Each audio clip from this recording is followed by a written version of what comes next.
It is finally November. I rather enjoy this month. November is upon us. I did have the opportunity to trick my husband this week on Halloween. We went out to eat dinner, and I said, well, tomorrow's November. We can put the Christmas decorations up now. And he said, what? There's a whole holiday. There's a whole season of stuff to be done in there. You're not putting that stuff up. And I said, chill out. I was just joking. But he's right. There is a whole season of gratitude that we think of, our season of Thanksgiving that is upon us.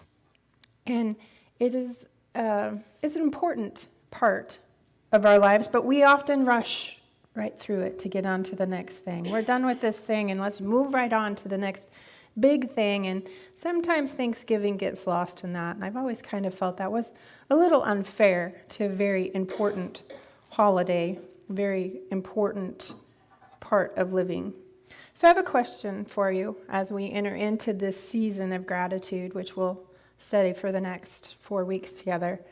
Have you ever received a gift that you did not deserve? Some people are saying, yeah, for sure I did. No, I don't know. So when I was a senior in high school, when I was graduating, my aunt, who is my mother's half-sister, came to my open house, and she brought me a gift. It was a small gift, right, in this little box, and there's a card on it. It said, because every girl should have these, right? And so I'm like, whatever. This is an aunt I don't know well, right? We've never spent a Thanksgiving together. We've never spent a Christmas together. I don't know what her middle name is. Not sure I know what her last name is, depending on who she's married to at the time. But we just didn't spend a lot of time together. I didn't know much about her. Didn't spend much time with her children. She didn't come to my birthday parties. I didn't go to those cousins' birthday parties. There just wasn't a big relationship there, right? So I opened this box, right? This box of things every girl, and there were diamond earrings in the box. Not cubic zirconia, not the sparkly things you can buy from Claire's or wherever you go. These were real diamond earrings because she said every young lady should have a pair of diamond earrings. Well, what do you say to that, right? I'm a child in a broken family, right? We don't have a lot of money. What am I going to do with diamond earrings? And I'm not a diamond earrings kind of girl, but this was a hugely extravagant gift for someone to give to someone else that she didn't even know very well. I'm not sure she knows what my middle name is. But it was a time to celebrate together, and so she gave that gift, and I've never forgotten that gift. It made a big mark on me because I thought, what makes me so special to you that I would deserve a gift of this level, right? Other people are buying me towels and shower curtains and shower caddies so I can go away to college, and here's this beautiful, fancy, extravagant gift that I truly did not deserve, but I've never forgotten it. It did make a big mark on me, and I tend to, if I give you a gift, it's probably a little over the top, right? Because if I'm taking the time to give you a gift, it's probably going to be a big gift. But as we journey through our human experience, we ask ourselves questions such as the question I was asking myself that day. What makes me so special to you to deserve a gift of this nature? So then we continue to ask ourselves those questions as we journey through life. What makes me special to other people? How do I live so that specialness is evident and shines from me? And then as we get a little more mature, we begin to ask things like, am I building a legacy with my specialness that benefits others more than myself? And how will what I build in this life carry on into my eternal life? As humans, we desire a life of worth, of significance. It's built into our DNA. We want to be known and noticed. And although significance is truly in the eye of the beholder, what's important to me may not be important to you, when we believe that our life carries a weight of goodness that benefits the world and those we love now and later, it's lasting, we live a life that is vastly different from many other people in the world. We live a life of significance. So what makes a life significant?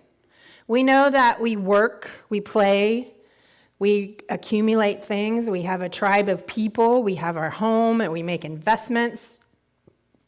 Even our service in our communities can add value to our lives, but they don't completely define it. Therefore, if I want my life to be significant, what is the underlying value or practice that I need to participate in so that it is significant both now and when I'm not here anymore, later? The Bible tells us that it is the practice of gratitude that gives us a life here and after that is significant. It is through gratitude that we appreciate life's goodness, which then compels us to pay the goodness forward. Gratitude creates within us a deep sense of happiness, joy, and satisfaction, which enriches our relationships.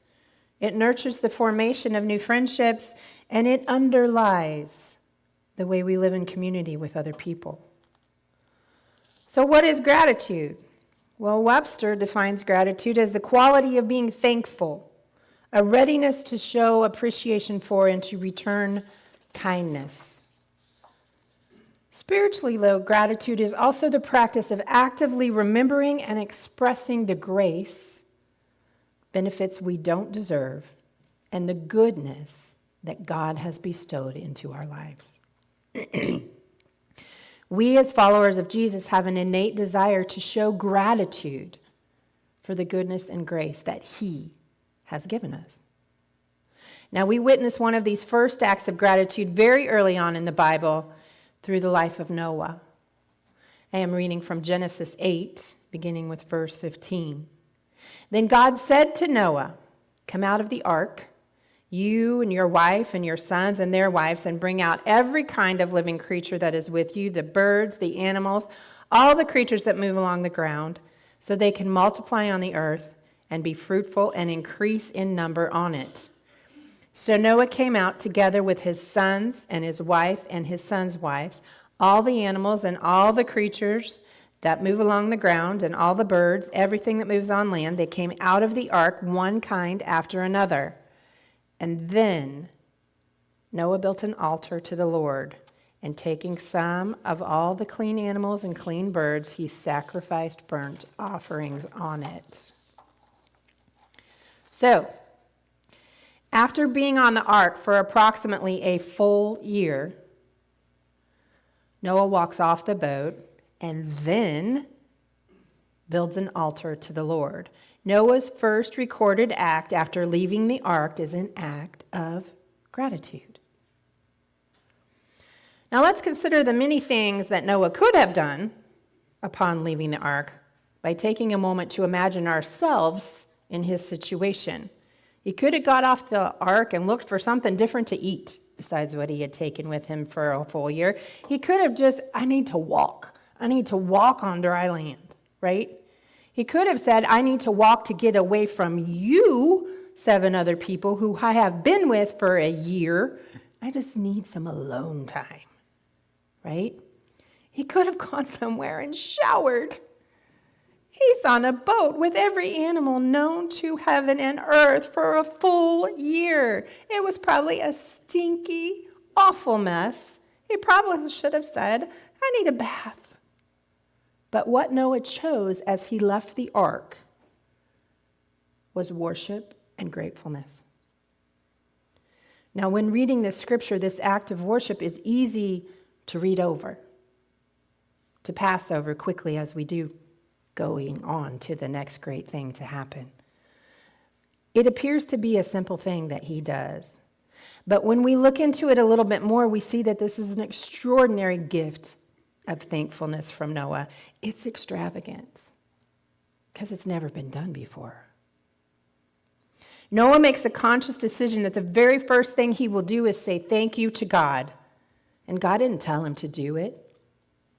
At this time, in the Near Eastern civilization, God had not yet given them the commandments or statutes for what worship was supposed to look like. There is no organized religion or faith practices. Those are still 1,000 years off. They won't come until we get into Exodus. Noah and his family were the only followers of God left among a society of evil heathens, Genesis tells us. He's the only one. He could have done whatever he wanted. There's no one there to judge him for it. This wasn't a communal practice of his. This is Noah's idea, Noah's response. It's not a habit of his day. It's not something he's seen before. Because in that time, in the Near Eastern societies, pagan worship, when you made a sacrifice, it was offered to appease the gods, to keep them from being angry with you so that you would have good fortune. But Noah doesn't offer a sacrifice out of a need to be in good grace with God or to receive good fortune for himself or because he's trying to keep God happy. He gave his sacrifice out of a heart of gratitude. His natural inclination on leaving that gigantic box after 365 days or whatever a year was to them at that time was to look at Yahweh and say, thank you. What if you were Noah? What would your first thought be? Would it be to build an altar and say thank you? Now God, knowing Noah's heart, understood that Noah leaving the ship and offering the sacrifice, it was more than just a sacrifice. We read further in Genesis 8 that the Lord smelled the pleasing aroma and said in his heart, never again will I curse the ground because of humans. Sorry. Though every inclination of the human heart is evil from childhood, and never again will I destroy all living creatures as I have done. As long as the earth endures, in seed time and harvest, in cold and heat, summer and winter, day and night will never cease. And then God blessed Noah and his sons, saying to them, be fruitful and increase in number and fill the earth. So God smells the sacrifice of Noah as it drifts up to him and his heart is touched. And he says, I'm never going to curse the earth again because men have evil hearts, and I will never again kill every creature. And then God blessed Noah. And blessing Noah was not a response to anything Noah had earned. The blessing was not because he was such a great ship captain who kept that ark afloat and the morale of his crew in high spirits, or it was not a reward for having completed the ark, building it up to God's code, or for taking such exceptional care of all those animals that were floating around with him. Noah's blessing was not a response to his obedience, although many blessings do come from choosing to be obedient. In this story, Noah receives his blessing because he chose to worship, which pleased the Lord. Because his heart was thankful, and because his heart was thankful, Noah's emotion overflowed into an act of gratitude, which is an offering to the Lord. Now, in English, the word gratitude stems from the Latin word gratia, which means I'm giving thanks. The Bible takes this one-word definition further. In the Bible, gratitude is the word Eucharista, which stems from the word cherish, which means grace. Cherish is a favor, an act of goodwill, of loving kindness that we do not deserve. The Eucharista is an offering of thanks out of the abundance of grace that was shown to us.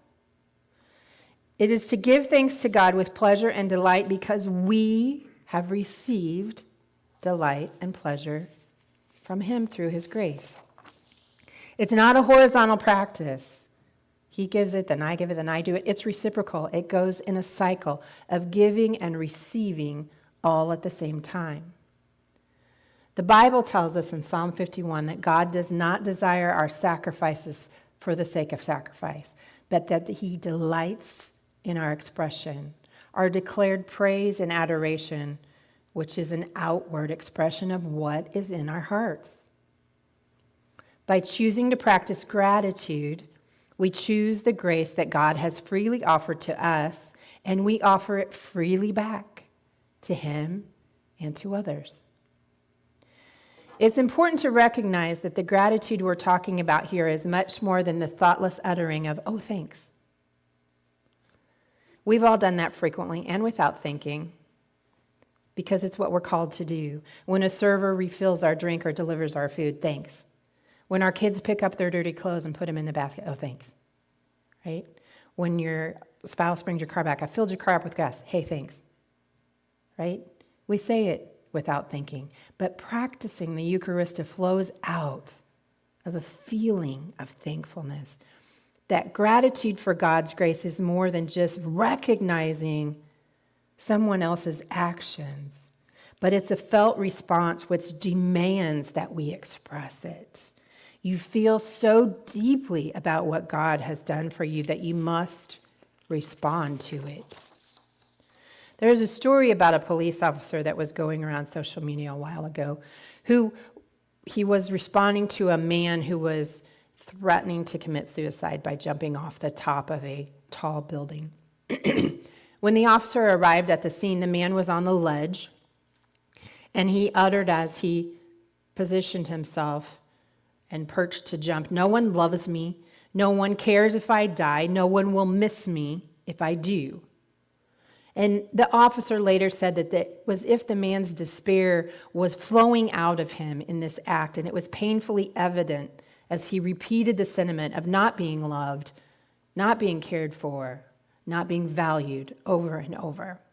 Now, there were other officers there, and they were all trying to talk him to come off the edge. But this officer realized that the situation was getting much worse, not better, and that the man on the ledge was going to jump unless something changed. Now, this officer, who was a Christian, witnessed this man's pain, and all he could think about at that moment was God's love for both himself and this hurting man, and how he wished this man knew that God loved him. And so the officer said to himself, I can love this man.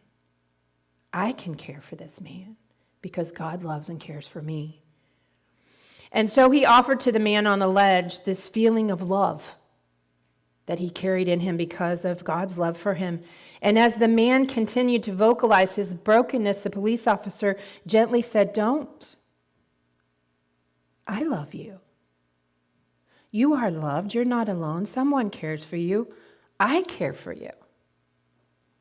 We're going to get through this together because you are loved." And he said this over and over and over. And the bystanders testified that these words brought the man out of this trance of despair he had. And as the officer continued to tell this stranger to him on this ledge that he loved him, the man climbed off and fell into the officer's arms sobbing. And the officer held him, embraced him, and continued to repeat to him that he loved him, this stranger. And when the reporters came, as they do, and asked the officer why he felt this way towards a man he didn't even know, the officer replied, "I just felt I loved him even though I didn't need to know him. It broke my heart to see him feel unloved. Because I am loved, because I know love, I knew that I could love him." This is God's grace that is poured out in an expression of love. When we receive God's grace in our life, we want to express it. We don't always know how it's going to come out, how it will be used, or where it will go. But when we receive this kind of grace, it has to be expressed. Now, there are moments in life when it is quite obvious that we should be grateful and we should express our gratitude accordingly. Now, as parents, for those of you that are, or grandparents, one of our biggest tasks is to raise polite and emotionally aware children who say, "Thank you," when you give them something or do something for them. At the grocery store, when you go to the deli and the baker gives your child a free cookie without even thinking about it, and before the cookie is actually in your child's hand, you say, what do you say? Thank you. We imply that there's a response of gratitude that should be exhibited for this free and undeserved gift. My kid didn't do anything to get a cookie. They just showed up that day. Now, as parents, I would venture to say also that some of our most humiliating moments have arisen when our child was exhibiting ungrateful behavior. When words and actions were perceived as disrespectful, ungracious. Remember the scene in the Christmas story when the boy opens the package from his aunt, who he did not know well either. She continually thought him a girl, and she had made him beautiful, bright, pink rabbit pajamas. And he opened the box, and his mom said, "Let's see what she got. I don't want to show you." And she made him go put the pajamas on. You need to be grateful for what she did. She took all those time to make you those pajamas. But he wasn't grateful, and his expression wasn't there, right? But she said, don't be rude. Say thank you. Do something that expresses your thanks. Go put those rabbit pajamas on. I've said it, you've said it, everyone who cares for a child has said it. Don't be rude. Say thank you. Now, it is easy to recognize God's grace in our life when our greater needs are met, when life is going well, when it's kind of easy, when we're the recipients of unmerited generosity like diamond earrings and bunny pajamas and birthday presents and Christmas gifts. However, when it comes to some of the smaller and not so small moments of grace in our lives, more subtle, sometimes we don't necessarily feel grateful for them in the moment they are happening. And it will take a while before we can circle back around to that, to say, thank you. Thank you, you told me no about that person I wanted to date. Thank you that you were with me when I lost that job because now I have this other one. Thank you that this happened so that I can be where I am at now. But we don't necessarily feel gratitude in that moment. And when things are much, much smaller, we often fail to recognize God's abundant grace as it overflows throughout our day. And we have that litmus test for actively identifying God's grace in our life. Are we able to practice gratitude as we go through the day? Does God hear me offer thankfulness for his overwhelming provision of my needs? As a white woman living in the middle of Indiana in the United States, do I thank him for my blessings constantly or only, sometimes not even then, when I sit down at the dinner table to eat food? Is that when I remember to say thank you? And how does my response to his grace sound? Is it authentic or is it a quick, oh, thanks, Lord. Thanks that deer jumped over my car instead of into it, right? Thanks, God. Or do I say thank you out of an intentional reflection about what he has provided for me and what he is doing in my life? Thank you. And be specific with him. Thank you.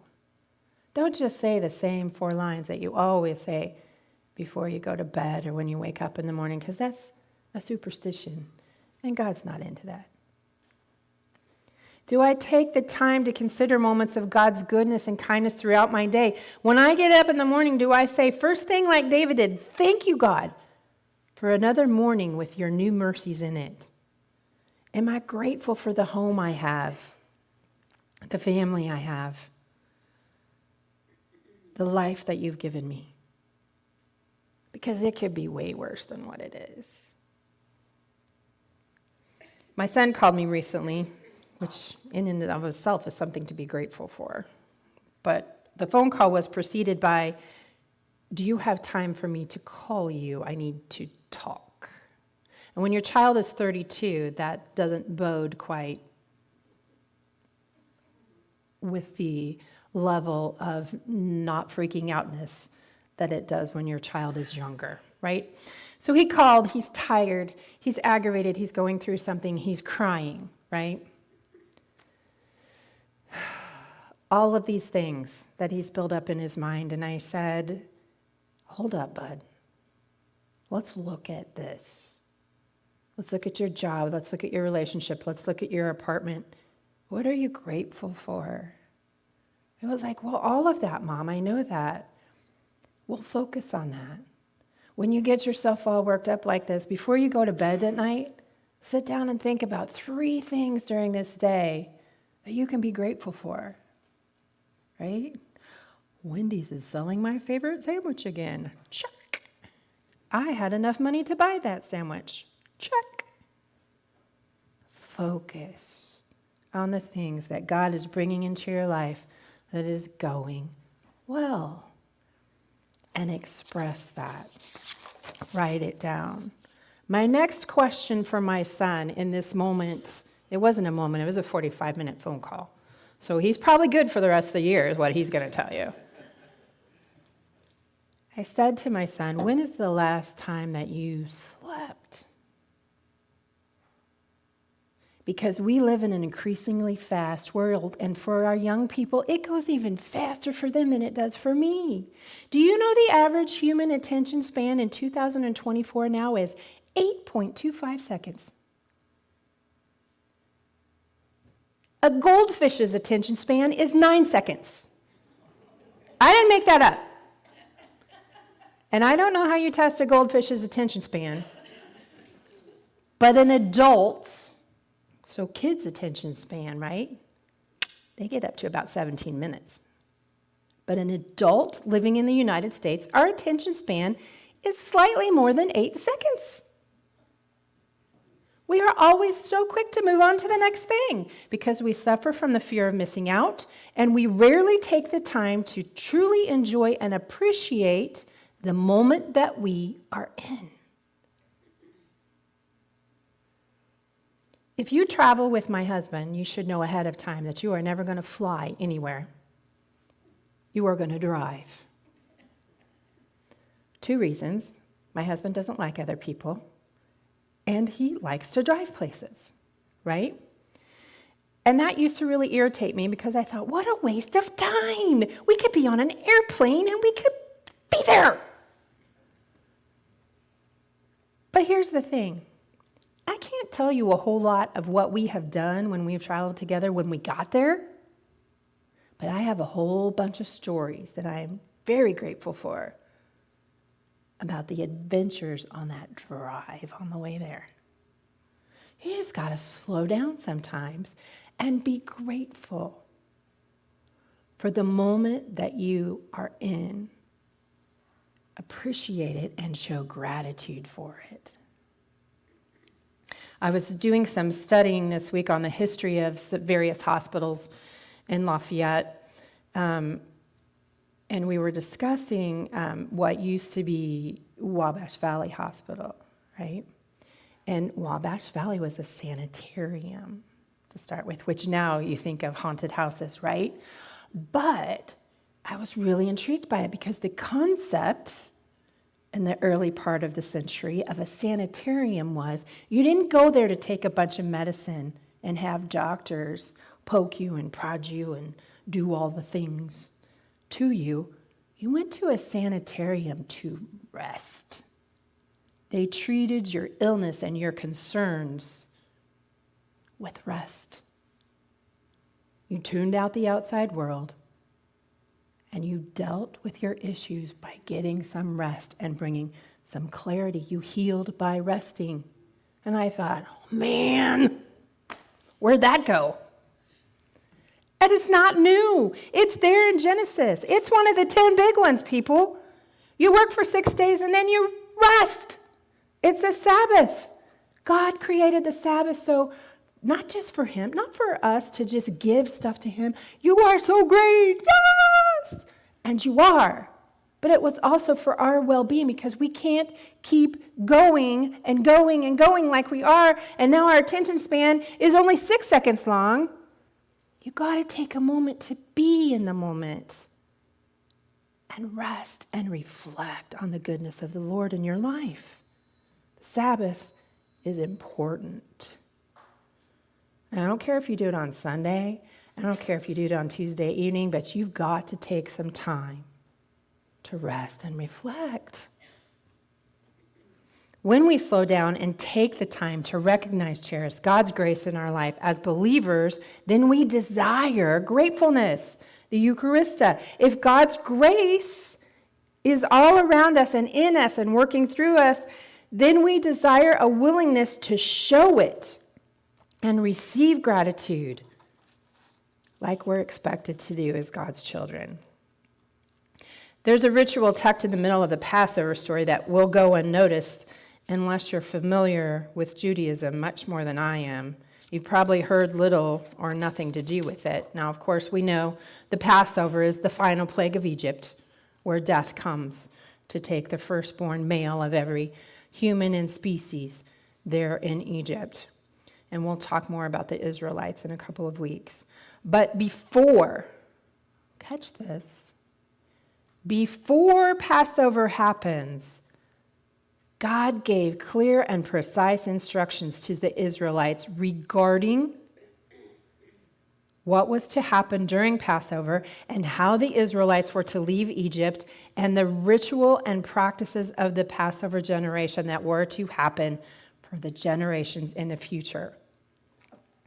After directing the Israelites in the events of what would happen that night, Moses informs them that then they will be practicing a feast, the Passover feast, as a ritual for all generations to come. Speaking on behalf of God, Moses says, "You must keep this command as law for you and your descendants from now on. Do this when you go to the land the Lord has promised you. When your children ask you, 'Why are we doing these things?' you will say, 'This is the Passover sacrifice to honor the Lord. When we were in Egypt, the Lord passed over the houses of Israel, and when he killed the Egyptians, he saved our homes.' And then the people bowed down and worshiped the Lord." That's in Exodus 12. You may be wondering what this passage has to do with our gratitude or grace, so hang in with me. God knows that we're kind of forgetful. He also knows that nations commonly repeat the same mistakes throughout history for one primary reason. We forget what has happened in the past.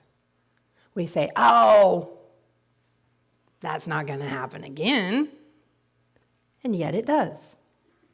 And God knew that if he did not set future practices in place to help the Israelites remember their salvation from Egypt, that they would eventually forget his extravagant grace. And this event would be lost on his people. Their lack of remembrance would then lead to a lack of gratitude.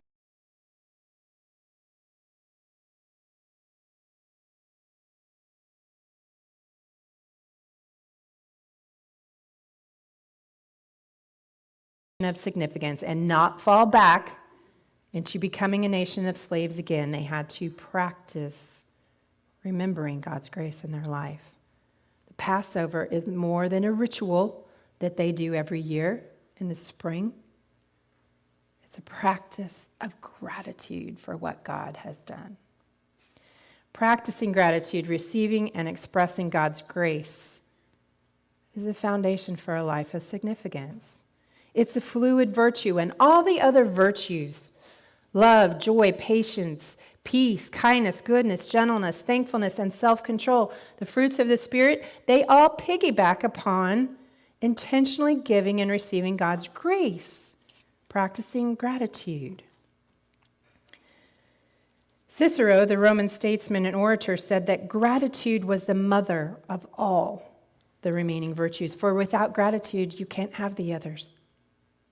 Research repeatedly shows that we have the desire to express and receive gratitude. It stems from our biological roots that are embedded in our cultural history, the structure of how our brains work, and in how our children develop. And although gratitude can be heavily influenced by our culture, it's inherent in all of nature. Even animals practice gratitude. Animals like chimpanzees, fish, birds, vampire bats, they all exhibit a desire to receive and express gratitude. It's called reciprocal altruism. So you see, they initiate a behavior that helps another of their species unrelated to them, even when it costs something to them themselves, because they know that through reciprocal altruism, they will benefit later. I watched a video recently of otters swimming around fishermen, and this one otter kept coming up to the dock to get the fisherman, and so they followed the otter, and his mate was stuck in a fishing net. So they get him out, right? And they're swimming away together, but then pretty soon here comes the otter back, and he has a rock in his hand, and he gives it to the fisherman, right? He's practicing gratefulness. Thank you. Our desire to express and receive and give grace is what makes life significant. It's what makes it better and different to the lives that other people are living. When we ask ourselves what's most important, we need to acknowledge how grateful we are. If gratitude is the virtue that surpasses all the other virtues, then anything of importance would have to be built on living out of God's grace and expressing that grace through our gratitude. As that officer talked that gentleman off the edge, something deeply ingrained in his human nature inspired him to share what he felt in his own life with that man who he had no relationship with. And that can be found in 1 John 4. We love because he first loved us. So those questions. How do I live fully so that I let my specialness shine? Am I building a legacy that benefits others more than myself? And will what I build in this life carry into my next life? And most importantly, what makes me so special? The answer to these questions is not a response to anything we can do. Noah shows us that obedience might lead us to receive grace, but it doesn't create grace. Grace is a gift that stands alone. It piggybacks on nothing else. To live a meaningful life, we must begin by accepting what God has freely given to us and offers. And we offer that grace back to God and to others through gratitude. I lost those earrings my aunt gave me. I lost them pretty darn quick. I didn't deserve diamond earrings. I wasn't responsible enough to take care of a gift like that, right? And the price of that gift was kind of lost on me until years later when I became an adult and realized. But God equips us to be responsible for the great grace and gift that he gives us. He equips us to be knowledgeable and loving enough to share that grace with those people around us. And today, as we celebrate the Eucharist, which was Jesus' instruction for us to remember every time. And you see, I believe when he says do this every time, it's every time we break bread with someone else. It's every conversation we're in. It's every time our needs are provided for. Do this and remember me and what I have done for you. Today we are getting ready to come to the communion table. We practice an open table here for members and non-members alike. You just need to be a child of God and accept your place at his table. I invite you to reflect for a moment on your gratitude and then come forward to receive the elements as you are ready.